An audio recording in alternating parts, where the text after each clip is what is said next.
The morning Nathan came home early from Vancouver, he heard his mother's voice before he even reached the front door. It was that particular tone she used, not loud, never loud, but low and precise, like a blade drawn slowly across skin. He had grown up hearing it. He had learned as a boy that the worst things were never shouted in the Mercer household. They were said quietly, in passing, in rooms where no one else seemed to notice. He stood in the entrance of Harrow Hall, his travel bag still in his hand, the February cold still on his coat, and he listened. "You really should sit down, Waverly. That kind of swelling isn't normal. Though I suppose no one in your family would know the difference." A pause. "Have you eaten today? You look as though you haven't. Then again, you always look slightly underfed. I used to think it was your figure. Now I'm less certain." He set his bag down on the marble floor without making a sound. Waverly Sinclair, his wife 7 months pregnant, who had married him last April in a small ceremony on the shore of Georgian Bay, said nothing. He could picture her standing in the sunroom, hands folded over her belly the way she did when she was trying to keep herself very still. Nathan Mercer did not go into the sunroom immediately. He stood in that corridor for a long moment, long enough to understand that what he was hearing was not a single incident. The certainty of it came not from the words themselves but from the ease with which his mother spoke them. The practiced cadence, the absence of hesitation. This was not a woman caught off guard by her own cruelty. This was routine. He had been a fool. That was the first thought. Not anger, that would come, but something simpler and more devastating. He had been a fool for a very long time. Nathan had grown up at Harrow Hall the way some children grow up in churches, half reverent, half afraid, aware that the beauty of the place required a kind of submission. The house sat on 40 acres outside of Muskoka, a stone and timber estate that his grandfather had built in the 50s, and that his mother, Constance Mercer, had spent the better part of her adult life refining into something that looked less like a home and more like a statement. His father, Gordon, had died when Nathan was 19. Gordon Mercer had been a quiet man who loved fly fishing and who had, in Nathan's memory, spent a great deal of time outdoors. Nathan had understood only much later that the outdoors had been an escape. Constance had never been cruel to Nathan. She had been demanding, exacting, occasionally cold, but never openly cruel. He had taken this as evidence of her character. He understood now that it was merely evidence of her audience. He met Waverly 3 years ago in Toronto, at a charity gala for the Children's Hospital where she worked as a physiotherapist. She had been standing near the windows looking at her phone with an expression of mild irritation, and when he asked what she was reading she said, "A patient's intake form. I forgot to submit it before I left and now I'm going to spend this entire evening thinking about it." He found this so completely genuine that he laughed for the first time in what felt like weeks. She was not from his world. Her parents ran a landscaping company in Burlington. She had paid for her own education, shared a flat with 2 other women until she was 28, drove a 9-year-old Civic she referred to as Gerald. She had no interest in pretending otherwise. Constance Mercer had known, from the moment Nathan brought Waverly to Harrow Hall for the first time, that this was not a woman who could be managed, and so she had chosen a different approach. She had decided to diminish her instead. Nathan had not seen it. That was the part he could not forgive himself for, standing in that corridor in February with his coat still buttoned. He had not seen it because he had not looked. He had assumed, in the way that people assume things they find convenient to believe, that his mother's occasional sharpness was simply her manner. That Waverly was perhaps slightly sensitive, that families took time to settle. He had been home every other weekend since the pregnancy began. He had watched his wife become quieter and thought it was fatigue. He had noticed the way she sometimes startled when his mother entered a room and thought it was her adjustment to the size of the house. He had not asked. That was the truth of it. He had seen the shape of something wrong and chosen not to examine it closely. He walked into the sunroom. Waverly was standing near the window, one hand resting on the sill, looking out at the frozen lake. She turned when she heard him, and the expression that crossed her face in that first unguarded second, relief so intense it looked almost like grief, told him everything that the last several months had refused to. Constance Mercer was seated in the chair by the fireplace, a cup of tea at her elbow, a magazine open in her lap as though she had simply been passing the time. "Nathan," she said, with genuine warmth, "I didn't know you were coming back early." "Flight was moved up," he said. "Are you all right?" "I'm fine," Waverly said, in the tone of someone who had said those words so many times they had been worn smooth. "She's been on her feet all morning," Constance said, turning a page. "I've told her to rest but she doesn't listen. You know how she is." He did not look at his mother. He kept his eyes on Waverly. "Come and sit down," he said. "I'll make tea." "I'll have someone do that," Constance said. "I'll do it," Nathan said. In the kitchen, Waverly sat at the table and Nathan put the kettle on and then stood with his back to the counter looking at her. She was wearing a gray sweater that had once been his. Her hair was pulled back. She looked tired in a way that was not physical, a tiredness that lived behind the eyes. "How long?" he asked. She looked at him carefully. "What do you mean?" "You know what I mean." She was quiet for a moment. Outs a branch scraped against the kitchen window. The kettle began to heat. Since July, she said finally. Around the time we told her about the baby. July, he had married her in April. By July she had been in his mother's house for 3 months. 3 months, and he had not asked. Why didn't you tell me? She looked at her hands. I tried once. In September you said she was just adjusting. He had said that. He remembered saying it. He had said it in the car on the way back to Toronto and felt at the time that he had been reasonable and measured and mature. I was wrong, he said. Yes, she said, quietly, without anger, which was somehow worse. He did not confront his mother that night. He knew himself well enough to understand that he needed to think clearly before he said anything. And that night he was not capable of thinking clearly.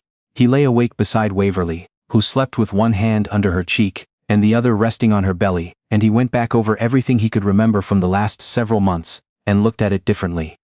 The way Waverly had grown quieter at dinner on his visits, the headache she'd mentioned.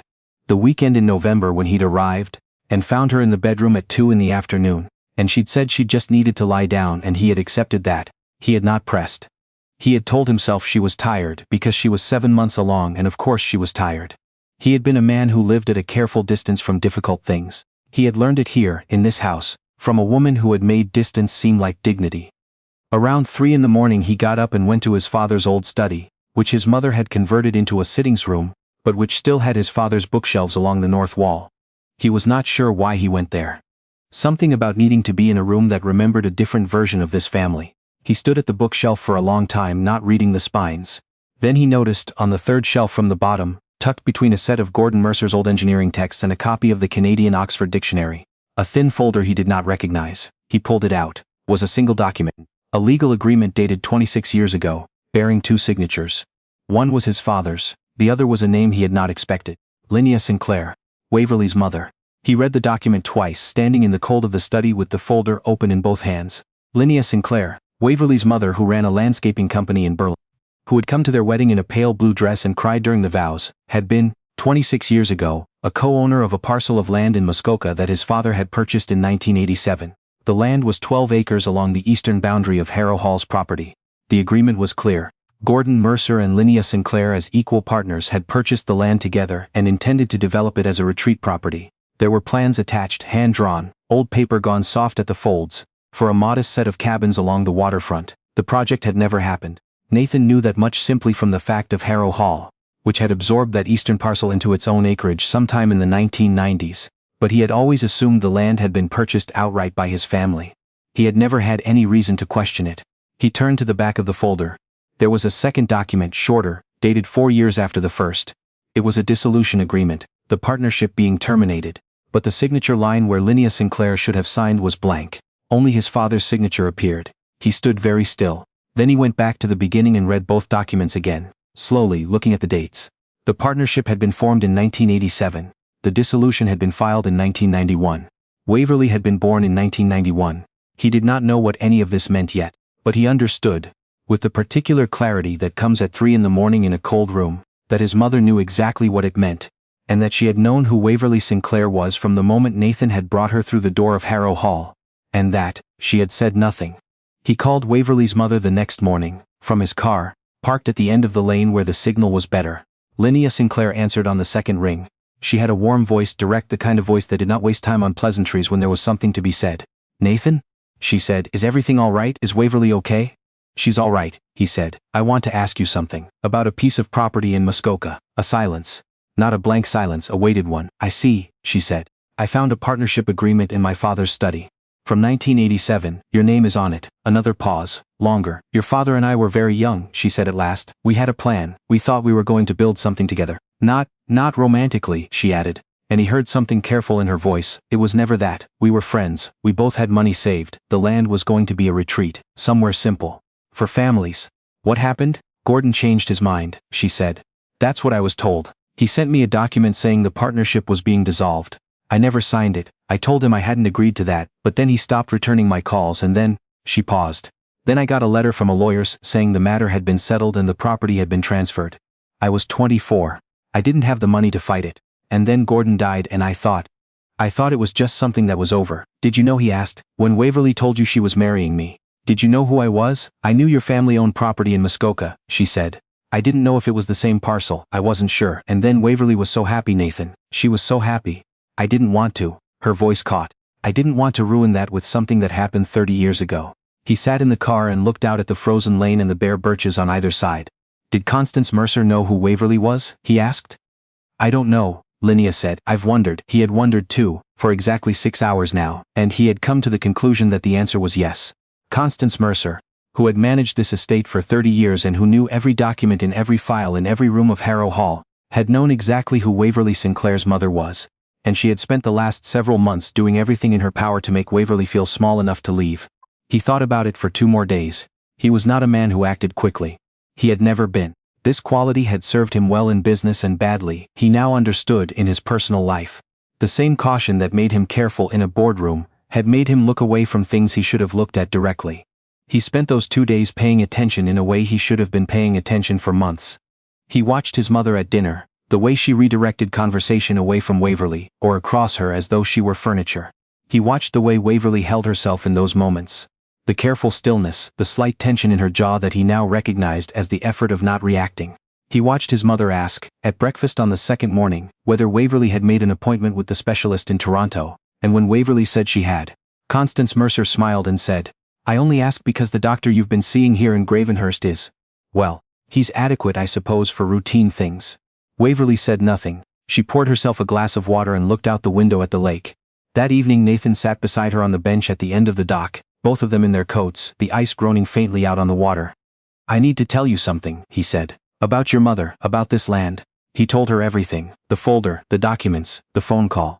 He watched her face as he talked. She did not interrupt him. When he finished she was quiet for a long time. She knew, Waverly said. Not a question. I believe so, yes. And she's been, Waverly stopped. Started again. She's been treating me the way she has because she was afraid I'd find out. Or that my mother would. I think that's part of it, he said. I think there's also a part of her that simply, he stopped too. I think she's never believed you were good enough. And the fact that your mother had a legitimate claim on this land. That there was a history here she'd spent 30 years erasing. I think it made her afraid, and when my mother is afraid, she makes other people smaller. Waverly looked out at the ice. I almost left in November, she said. I almost packed a bag and drove back to Toronto and told you I couldn't do it anymore. Why didn't you? Because I love you, she said simply. And because I was embarrassed, that I couldn't handle her. That every time she said something I couldn't think of the right response and then, I'd go upstairs and think about it for an hour and cry in the bathroom. You shouldn't have had to handle her, he said. That was my job. I abdicated it. She looked at him. Her breath made small clouds in the cold air. Yes, she said, you did. He nodded. I'm sorry. She was quiet for a moment longer. Then she leaned against him, her head on his shoulder, and he felt the warmth of her there and understood clearly, perhaps for the first time with that specific clarity, what it would have cost him to lose her. What it had already cost her to stay. He asked his mother to meet him in the library the next morning. Not the sunroom, not the kitchen. The library, which was where Gordon Mercer had always held difficult conversations, and where Constance Mercer had never quite managed to redecorate. She came in composed, unhurried, dressed as though she had a lunch engagement. She sat in the chair across from him and crossed her ankles and looked at him with the expression she had used his entire life when she was waiting for him to say something she would then gently correct. He put the folder on the table between them. I found this, he said. She looked at the folder without touching it. Something shifted in her face, too controlled to be called a flinch, but something. Your father's papers, she said. I didn't realize there was anything left to sort through. Linnea Sinclair, he said, Waverly's mother. Co-owner of the Eastern Parcel 1987 to 1991, except she never actually signed the dissolution because she never agreed to it. Constance Mercer looked at her hands. That was a very long time ago, she said. Did you know who Waverly was, he asked, when I brought her here? A pause. I recognized the surname, she said. And you said nothing. I thought. She stopped. Her composure had not broken, but it had developed a kind of tension in it, like ice under pressure. I thought it was a coincidence, an unfortunate one. You spent the last several months making my wife feel like a guest in her own home, he said, making her feel inadequate, commenting on her background, her family, her body. She's pregnant with my child and she's been crying in bathrooms because of things you've said to her in passing, Nathan. Her voice still had that note in it, the one that meant he was being excessive, that he was misreading the situation, that she would explain this to him calmly if he would simply settle down. He did not settle down. I'm not finished, he said. You knew this woman's mother had a legal interest in land that this family absorbed without her consent. You knew it and you watched me fall in love with her, and you said nothing, because you were afraid that if I knew I would ask questions. And then when she came here, when she was here in this house, you made her feel worthless, because you needed her to be worthless. Because if she was worthless, then the question of what your family did to hers 30 years ago didn't matter. Constance Mercer's chin lifted slightly. You're being dramatic, she said. I'm being accurate, he said. There's a difference, you taught me that. She looked at him for a long time. He looked back. He had spent his entire life finding ways to avoid this moment. To manage it, to redirect it, to be reasonable and measured and diplomatic until the difficult thing went away. He was done with that. I want you to leave Harrow Hall, he said. I'm not asking you to leave permanently. You can come for holidays, for visits in Waverley, and I will be civil, and so will you. But this house is my house now. My wife lives here. My child is going to be born here. And I need you to understand that this arrangement, the one where you are the authority in this home and Waverley is a tolerated inconvenience, is over. You're asking me to leave my home, she said. Her voice was very controlled. I'm asking you to leave my home, he said. Yours is the property in Rosedale, the one Dad bought you in 2003. The one where you spend November and March every year. It's a beautiful house, Mum. It's an appropriate size for one person. She stood, she straightened her jacket. She was, he knew, cycling through responses and discarding them one by one. You'll regret this, she said finally. Possibly, he said, but I've regretted other things more. She was gone by the following afternoon. She did not say goodbye to Waverley. She directed her housekeeper to pack 2 suitcases, called her car service, and left without looking back at the house. Waverley found Nathan in the kitchen when she heard the car leave. She stood in the doorway and looked at him. She's gone, she said. For now, he said. She nodded. She came and sat at the kitchen table, and he made tea, and they sat together in the quiet house with the winter light coming in off the lake. And for the first time in what Waverley would later say felt like months, the house was simply quiet. Not the silence of holding your breath. Just quiet. He called a solicitor in Toronto the following week. The matter of the eastern parcel was complicated. 26 years complicated. But not, the solicitor said, without remedy. Linnea Sinclair had never signed the dissolution agreement. The transfer of the property had been filed unilaterally. There was a case to be made. Nathan did not need a case to be made. He needed to do what was right, which was simpler and which did not require a courtroom. He and Waverley drove to Burlington on a Saturday in March, the road still grey and salty from the last snow. Linnea Sinclair met them at the door. She had made soup, the kind of lunch that takes a whole morning to prepare, that says something is being marked, that today is not an ordinary day. They sat at her kitchen table, round, slightly uneven, with a cloth she'd pressed neatly for the occasion, and Nathan explained what he intended to do. He was having the eastern parcel assessed. He intended to transfer ownership of half its current value to Linnea, in recognition of the original agreement, with Waverley's full knowledge and agreement. Linnea Sinclair sat very still for a moment. Then she said, "You don't have to do this." "No," he said. "But it's right." She looked at her daughter. Waverley reached across the table and took her mother's hand. "It's 30 years late," Waverley said. "But here we are." Linnea Sinclair, who had spent 30 years saying nothing because the thing that had been taken from her had seemed too old to reclaim, who had stood at her daughter's wedding in a pale blue dress and cried because she was happy, and perhaps also because she was standing on the edge of a history she hadn't known how to enter, looked at her daughter and her son-in-law at her kitchen table and did not say anything for a long time. Then she said quietly, "Your father would have done this eventually. I always thought he would have come around." Nathan did not know if that was true. He hoped it was. He had spent a great deal of time in the last few months thinking about his father. The man who had retreated to the outdoors, who had let things go rather than confronted them, who had perhaps in the end been more his mother's husband than Nathan had understood. He hoped for his father's sake that the assessment was generous, but he also understood that what his father had or had not intended was no longer the point. The point was what he did now, in his own life, in his own marriage, with the time he actually had. The baby came in April, a girl, 7 pounds 4 ounces, born in the hospital in Gravenhurst. Saturday morning when the ice on the lake had just begun to pull back from the shore. Nathan was there for all of it. He held Waverley's hand and did not look away from a single moment of it. They named her Rosalind. Roz, almost immediately from the first day. Constance Mercer came to see her granddaughter 3 weeks later. She came alone, by car, with a gift wrapped in ivory paper and a restraint about her that Nathan had never seen before and that he interpreted, generously, as effort. She sat in the armchair by the window and held the baby and said very little. When she handed Roz back to Waverley, she looked at her daughter-in-law for a moment. "She has your eyes," Constance said. It was not an apology. Nathan did not think his mother was capable of apology, not in any direct form, but it was something. It was the smallest possible acknowledgement that Waverley Sinclair Mercer was here, in this house, in this family, and that the baby in her arms was proof of a reality that could not be managed or diminished or quietly dissolved. Waverley looked at her mother-in-law. She said, "Thank you for coming." That was all. No more, no less. She had, Nathan had come to understand, a talent for giving people exactly the amount they had earned and not a word beyond it. Constance Mercer left that evening before dinner. At the door, she squeezed Nathan's arm. Briefly, the way she had when he was a boy, and she wanted to communicate something she didn't have language for. And then she walked to her car and drove back to Rosedale. He watched her go from the front step. The April air was still cold, but there was something in it that was not winter anymore, some quality of beginning. Behind him, through the open door, he could hear Waverly humming to the baby in the front room. Something tuneless and soft, the kind of sound people make without knowing they're making it. He stood there for another moment in the cold, watching the lane where her car had been. Then he went inside and closed the door.